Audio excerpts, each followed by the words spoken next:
He looked her dead in the eye and screamed, "Get out of my," or 15 minutes later, a red phone rang, and it was the Pentagon calling to say they didn't want him, they wanted her, and that's the night this hotshot surgeon's whole world came crashing down. Picture this. Boston Memorial, Friday night, Level 1 Trauma Center, and the sliding glass doors are slamming open and shut like the building itself is gasping for air. Full moon chaos, sirens stacked on sirens, the kind of night where the ER staff just call it the witching hour and brace for impact. But in the middle of all that madness stood one woman who didn't so much as flinch, Selene Jenkins, 38 years old, blonde hair yanked back into a bun so tight it looked like it hurt, blue scrubs, and a pair of eyes that had clearly seen things most folks couldn't even imagine in their worst nightmares. To the hospital brass and the wide-eyed residents, she was just another senior trauma nurse, quiet, a little too by the book, easy to overlook. What none of them knew was that the book she followed wasn't some hospital binder. It was written in the dust of Kandahar and soaked into the dirt floors of forward surgical units in Syria. This woman had seen real war. Now flip the script to Dr. Justin Pendleton, 52 years old, custom scrub caps, a stack of published papers on vascular trauma a mile high, and an ego that could fill the entire operating room on its own. Pendleton didn't just perform surgery, he held court like a king on his throne, and to him, nurses weren't colleagues, they were furniture with a pulse, hands to fetch, voices to nod along, bodies to stay the heck out of his way. So when the trauma phone screamed to life at 11:42 p.m. that night, nobody in that ER had any clue they were about to watch this man's entire reputation go up in flames. Paramedics, 3 minutes out, John Doe, high-speed collision, the charge nurse barked, eyes locked on the dispatch screen. Broadside by a semi, 20-minute extrication, BP's tanking, 70 over palp, massive blunt trauma to the chest and gut, probable pelvic fracture, internal bleed. Pendleton snapped on his gloves with all the drama of a guy walking onto a stage. All right, people, let's look alive. Bay 1. Massive transfusion protocol the second he rolls through that door. Selene was already at the head of the bed, prepping the intubation kit, calm as still water while everyone else scrambled. When the doors finally burst open and the gurney came flying in, the smell hit first, copper, diesel, straight-up carnage. The man on that stretcher was built like a tank, chest covered in deep, ugly purple bruising, and as Selene grabbed the trauma shears to cut his shirt away, something stopped her cold. Underneath that plain button-down was a discreet, high-grade Kevlar vest, and peeking out from a nasty gash on his bicep was a faded tattoo of a spearhead. Not your average car crash passenger, that's for sure. BP 60 over 40 and dropping, the anesthesiologist shouted. He's hypovolemic, we're losing him fast. Ultrasound. Now, Pendleton ordered, pressing the probe to the man's belly, and the screen bloomed dark with pooling blood. Massive hemoperitoneum, his abdomen's full of blood.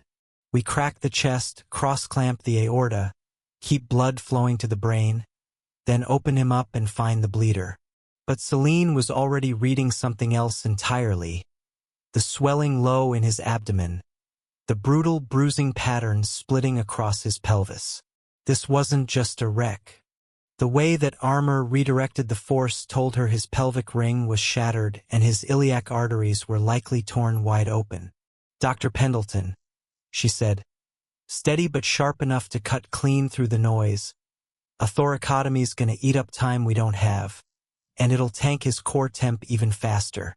Given this mechanism, pelvic crush plus blunt chest trauma, you need a Reboa catheter through the femoral artery, occlude the aorta in zone 1. Same result, no chest crack, no throwing him straight into the lethal triad."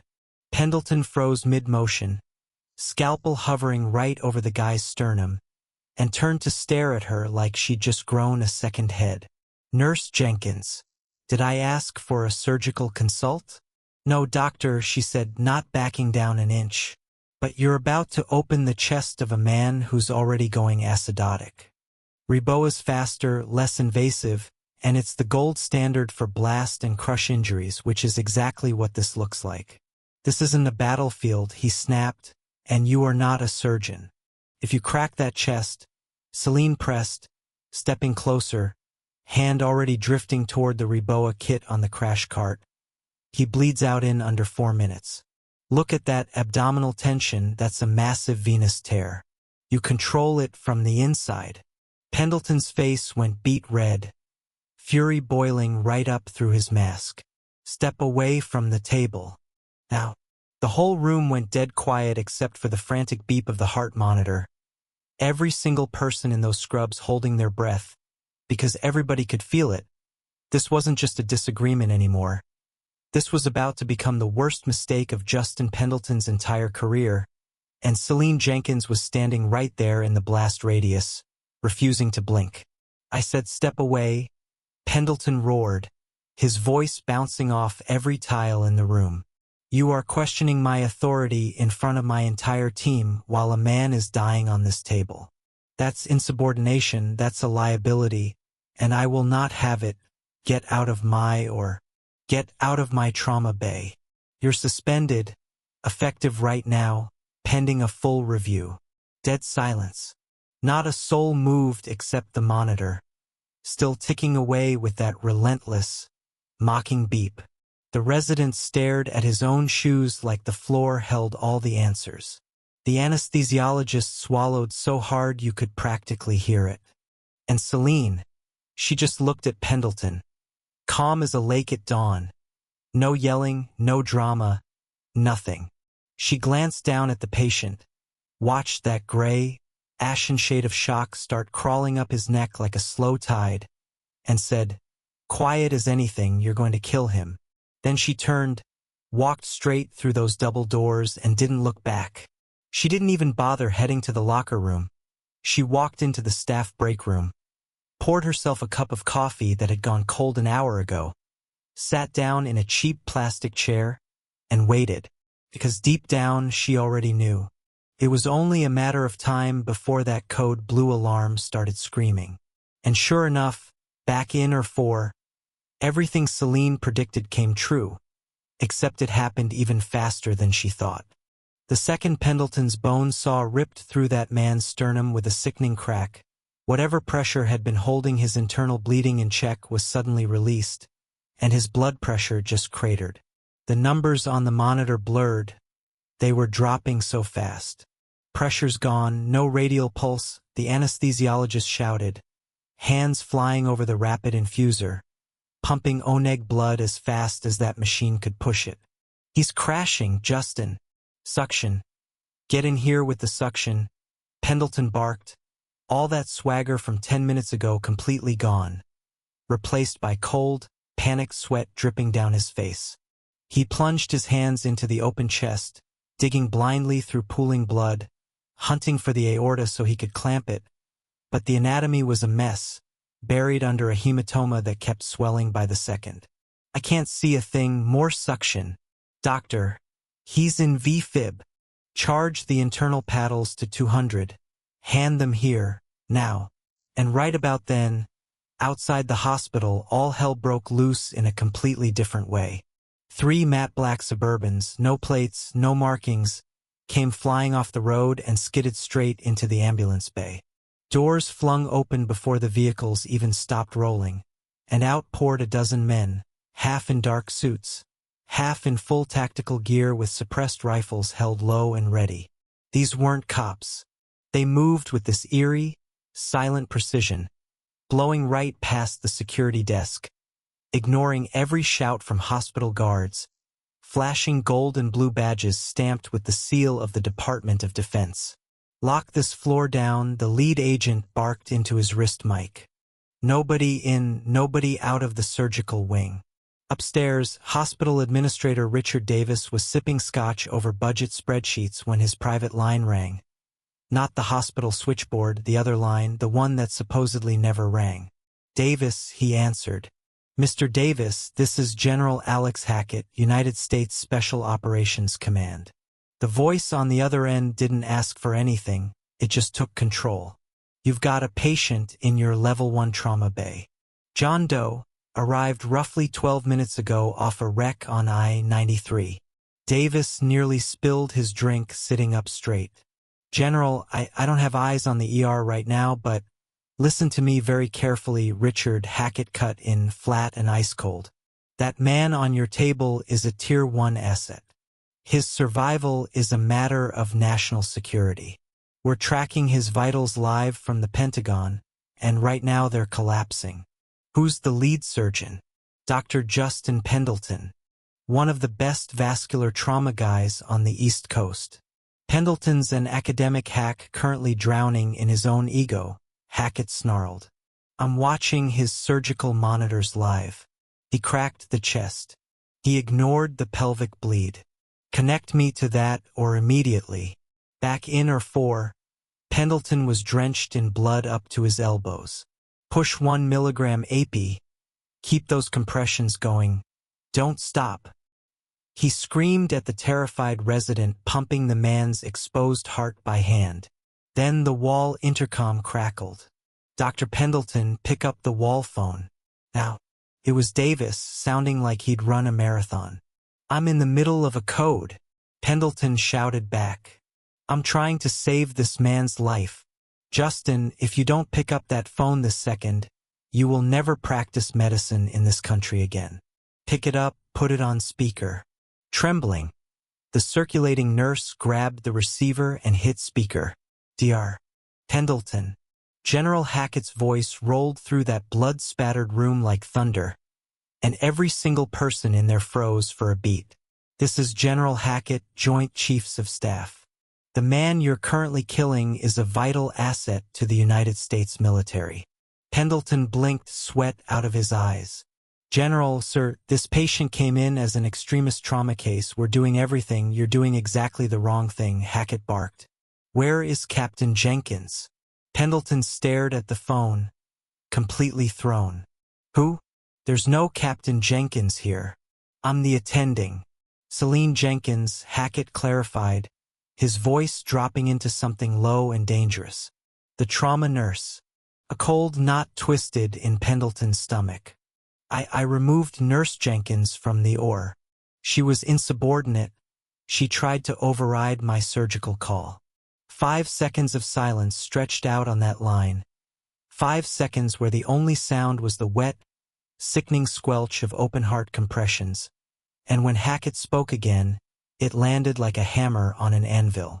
You kicked her out, Hackett said, each word landing like a gunshot. You kicked out the woman who spent 4 years attached to Joint Special Operations Command as lead nurse on a forward surgical team. You kicked out the woman who literally wrote the military field manual on Reboa catheter use in blast-induced pelvic trauma. Pendleton's jaw dropped, his eyes darting toward the closed doors. She's just a nurse. She's a decorated combat veteran who saved more lives in one tour through Fallujah than you have in your entire pristine, air-conditioned career, Hackett roared. Now listen up, you arrogant son of a... You've got 60 seconds to find Captain Jenkins. Drag her back into that room and hand her total, unquestioned control of that trauma bay. You're her assistant now. And if you refuse, the federal agents standing outside your sterile core are going to breach those doors, cuff you, and let my asset die. Do you understand me? Pendleton stood there completely paralyzed, watching his entire untouchable world shatter in real time. Doctor, the anesthesiologist yelled, we're losing pressure on the compressions. We need a miracle here. Pendleton looked down at his bloody hands, then at the dying man on the table, then at the terrified first-year resident frozen by the supply cart. Go, he whispered, voice cracking. What? The kid asked. Run to the break room. Pendleton screamed, desperation shredding his voice. Find Selene. Find her and beg her to come back. The break room door slammed open so hard it bounced off the wall. Dr. Gregory Evans, a wide-eyed first-year resident with fresh blood speckled across his scrubs, stood in the doorway looking like he'd seen a ghost. In the corner, Selene sat perfectly still, coffee cup in hand, not even flinching. She just raised her eyes to meet his. He lost the pulse, didn't he? She asked, calm as a windless morning. V-fib. Compressions aren't holding. Evans gasped, gripping the doorframe for support. Dr. Pendleton sent me. The Pentagon called the wall phone. Selene, the actual Pentagon. There's federal agents outside the doors. He's begging you to come back. Please. He's going to let this man die. Selene set her cup down, that soft hollow sound of styrofoam on formica cutting through the tension, and stood up, and just like that, the quiet, buttoned-up nurse was gone, replaced by the battle-hardened captain who once pulled broken soldiers out of burning Black Hawk wreckage. Let's go, she said, simple as that. And when she walked out into that corridor, the whole hospital felt different. No more chatter, no more rattling carts, just tactical agents and plate carriers holding a hard perimeter. The lead agent spotted her, checked her badge, and snapped to attention with a sharp nod. Captain Jenkins, the room is yours. She pushed through the doors into or for, and the scene inside was an absolute wreck. Blood coating the floor like a spill zone, monitors wailing their high, panicked alarm, and Pendleton standing over the open chest with his bloody hands buried in his hair. Pale as a ghost. A captain going down with the ship he'd sunk himself. Step away from the table, Justin. Selene ordered, no title, because he hadn't earned one tonight. He pulled his hands back, shoulders sagging. I can't find the clamp site. The hematoma's too big. I told you that 10 minutes ago, she said, already stepping into his place, not wasting a single second on gloating because a man's life was hanging by a thread. She locked eyes with the anesthesiologist. Status. AP's in, no pressure. We're in the lethal triad, hypothermia, acidosis, coagulopathy. Maybe 90 seconds before brain death. Watch me, Selene said. Evans, Reboa kit, 7 French sheath, portable ultrasound. Now. The kid moved like lightning, slapping the kit right into her gloved hand. She moved to the man's groin. No time for a proper sterile field. This was a straight-up salvage mission. Dr. Pendleton, since you're no longer primary, you're my assist. Internal cardiac massage. Don't stop until I say stop. Justin Pendleton, ego completely stripped away and terrified of the military brass outside, nodded without a word and reached back into the chest to keep that heart pumping by hand. Selene grabbed the ultrasound probe, pressed it to the man's right femoral artery. Going in blind, no time for fluoroscopy. She found the artery on the small screen, grabbed an 18-gauge needle and drove it home. A flash of dark, sluggish blood confirmed the hit, with movements that were pure muscle memory, reflexes forged under mortar fire, not textbooks. She threaded the guide wire through, pulled the needle and slid the sheath into place. Guide wires in the aorta, she called out, grabbing the Reboa catheter. Just like Dr. Dubose taught us at shock trauma, she murmured under her breath, invoking the actual pioneer of the technique she trained under before deployment. She measured the catheter against his torso, eyeballing the distance to zone 1, the stretch of descending aorta just above the diaphragm, then guided it smoothly up through the arterial tree. Balloons in position, she said, grabbing a saline syringe and locking it onto the port. Occluding the aorta now. She pushed the plunger, and inside that man's chest, the little balloon inflated like an internal tourniquet, shutting off the flood pouring into his shattered pelvis and redirecting whatever blood remained straight up to his brain and heart. Pendleton, clear the chest, she ordered. He pulled his hands back. Anesthesia, rhythm check. The whole room held its breath. 3 agonizing seconds of flatline. Then a small jagged spike. Then another. We've got a rhythm.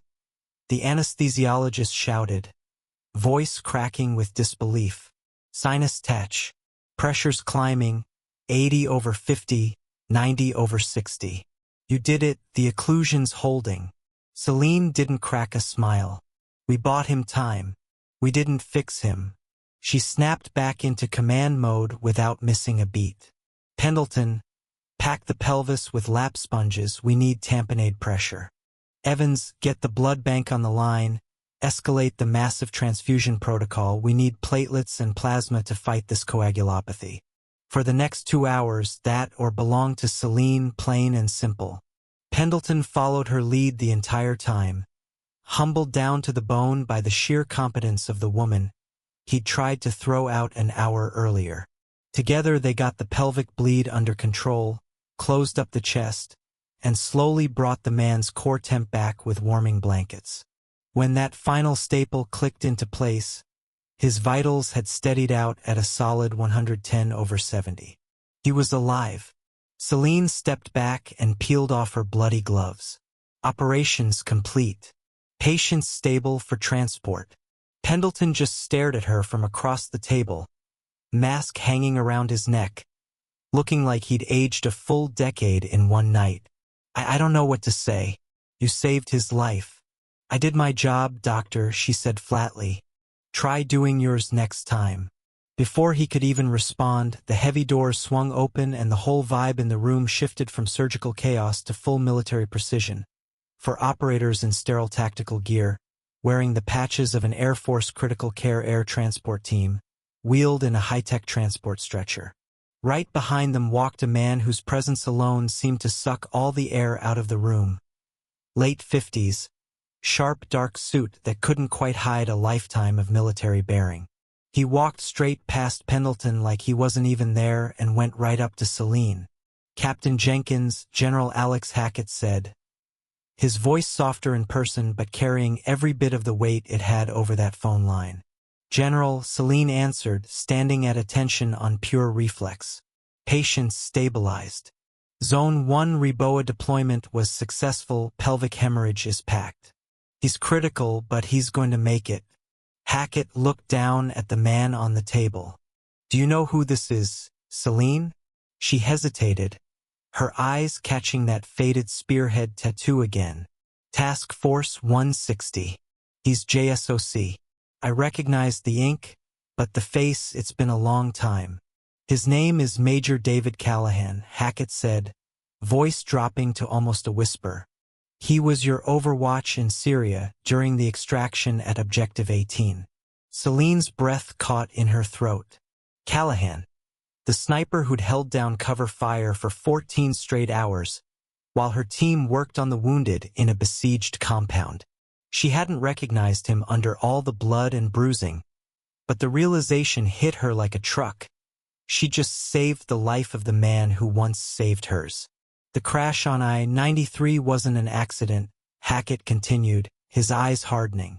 Callahan was moving an encrypted hard drive pulled off a compromised server during a domestic intelligence raid, blueprints and activation codes for a coordinated cyber attack on the entire eastern seaboard power grid.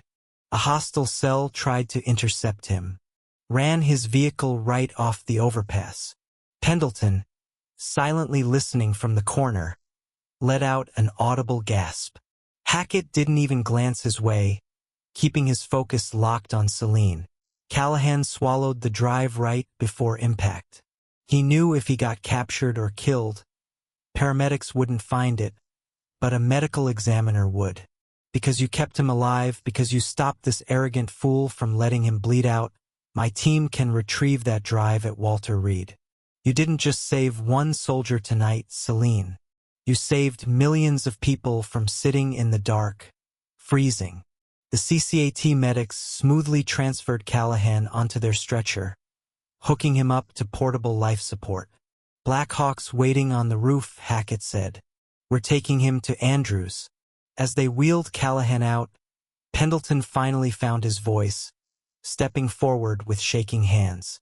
General Hackett, I apologize. I misjudged the situation. I let my ego. Shut your mouth. Dr. Pendleton, Hackett snapped, not even bothering to look at him. Your medical license is going under review by the Department of Defense. You will never touch a scalpel on a military asset again. I'd suggest you get yourself a very good lawyer. He turned back to Selene, that stern face softening into something close to genuine respect. You never belonged in a civilian hospital, Selene.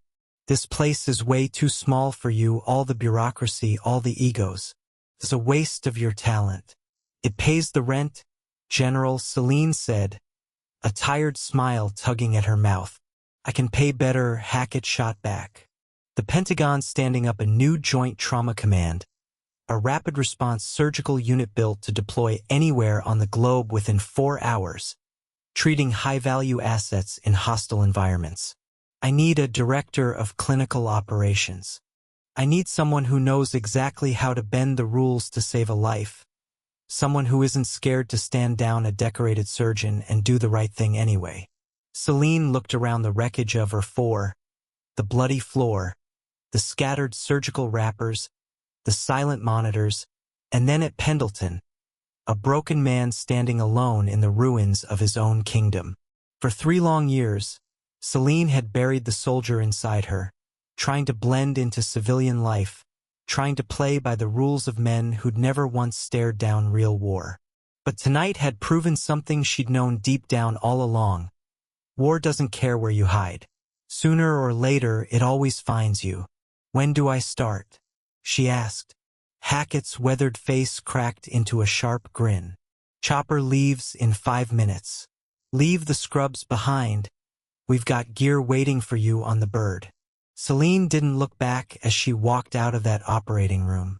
No goodbye to Pendleton, not one word. She just walked straight down that corridor, and as the heavy trauma center doors slid shut behind her, they sealed off her past for good and cracked open the door to a war she was finally, completely ready to fight again. Think about that for a second. One man built an entire career on arrogance, convinced that a title and a stack of published papers made him untouchable, and it took exactly one bad call, one dying patient, and one phone call from the Pentagon to bring his whole world crashing down around him.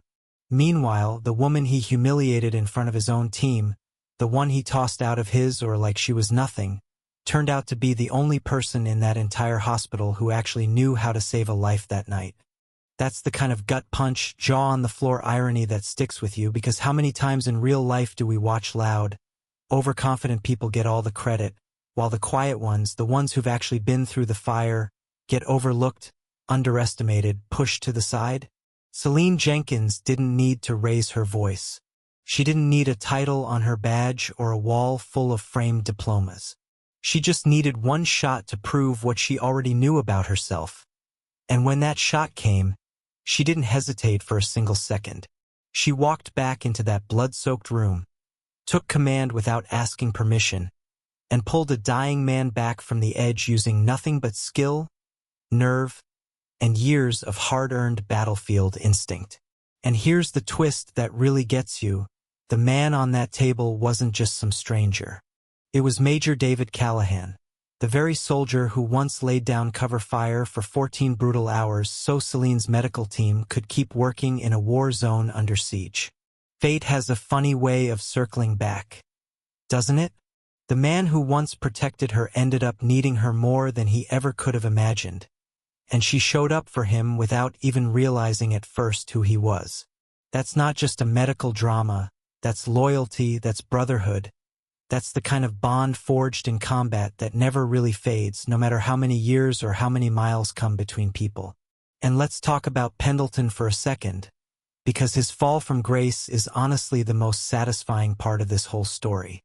Here's a guy who spent his whole career building up this untouchable image, custom scrub caps, published textbooks, an ego the size of the building he worked in, and the second real pressure hit, the second things got genuinely life or death, he folded like a lawn chair. He ignored the one person in that room with actual combat trauma experience. He let his pride override sound medical judgment, and it nearly cost a man his life. That's the lesson buried in this whole story. Titles don't make you competent. Confidence isn't the same thing as skill, and the loudest voice in the room is very rarely the smartest one. Selene never needed to prove anything to Pendleton. She just needed the opportunity, and when the Pentagon itself came knocking, that opportunity landed right in her lap. And can we just sit with that ending for a second? General Hackett, one of the most powerful men in the U.S. military, walked into that hospital and basically told her point blank that she was wasted in that building, that her talents belonged somewhere bigger, somewhere that actually needed the full weight of what she could do. And she didn't hesitate. She didn't need time to think it over. She said yes on the spot, walked out without a single glance backward, and stepped into a new chapter that was built entirely around her being exactly who she really was, instead of who a broken hospital system wanted her to pretend to be. That's the real heart of this story right there. It's not really about a car crash or a hard drive or even a cyber attack on the power grid. It's about a woman who spent years quietly shrinking herself down just to fit into a box that was never big enough for her in the first place. And then one impossible night forced her to stop hiding and finally step back into the person she was always meant to be.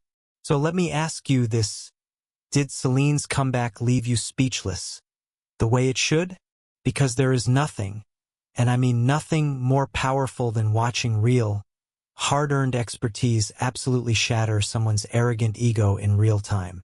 If this intense, high-stakes medical drama had you sitting on the edge of your seat, go ahead and smash that like button right now. It genuinely helps the story reach more people.